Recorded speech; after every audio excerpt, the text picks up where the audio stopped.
Hello, my name is Craig Jones, Dealer Relationship Manager for NetFM here in West Texas, and I'm here with Mitch Payne today of Diversity D, and we're here today to demonstrate exactly how we're supposed to tie in a dripper line to a flush line using the wire tie method.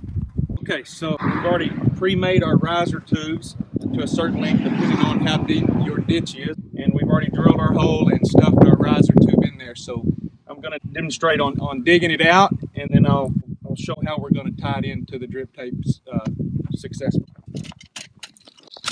So I take a sharpshooter and I like to dig just on top on both sides.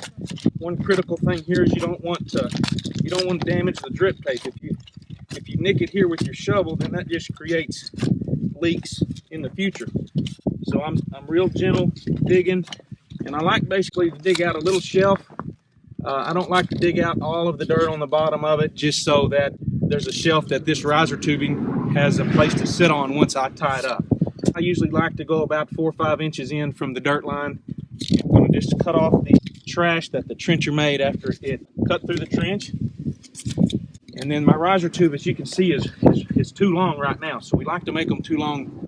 It's easier to cut off than it is to add on to. I just give it a good look, and I kind of use my judgment on how far I want to cut off. What you're looking for is a good transition from the top of the pipe with the riser tube that would make a good bow into the dripper line. So I'm going to cut a little bit off of there, and then I'm going to stuff it. So there's an art to doing this. If you're right-handed and you're like me, I like to grab a hole with my left hand and push with my right. And as you push with your right, you pull with your left, and you can kind of pull on that tape a little bit and push and pull and push and pull and push. The objective is to make sure that, this is critical, that you get the riser tube pushed past the edge of the dirt line so that it doesn't create a Z-kink. So I'm not going to tie it yet. I'm going to show you what a Z-kink will look like. If you don't get it far enough, so my end of my tube is about right there, and there's fresh tape that doesn't have any tube in it. What can happen is that right there, once you backfill it, if you backfill it, that is what we call a Z-kink, and it will never get any water through there. So very critical that you get the tube pushed back behind that dirt line. I call this the dirt line, and you want that riser tubing to get pushed back. So sometimes it's hard to push, but as long as you get it back there, you're good. And as you can see here, I'm still too far. I'm kicked back too far here, but I'm inside the dirt line. So I'm actually going to trim a little bit up more off the riser tubing so that this transition here is a good smooth transition from the straight out of the top of the pipe. Maybe cut an inch off there. Right. So now you can see the transition is straight off the top of the pipe. It's not cocked to the back and it's not cocked to the front.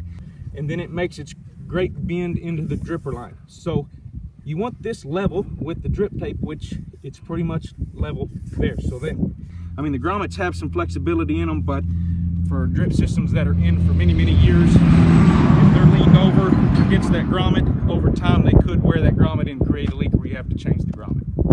In my eyes, that is a good transition tube. Now, taking our stainless steel wire tie, I'm going to double wrap it. And I like to pull with my right and push with my left and make a good tie. You don't want the wire cross. As you can see, this wire tie here is perfectly together. There's no gaps, and the cross that the wire tie makes is right at the top. So make sure it does not cross until the very top of the tie when you tie it. And pulling it is what gets it tight. It's not twisted.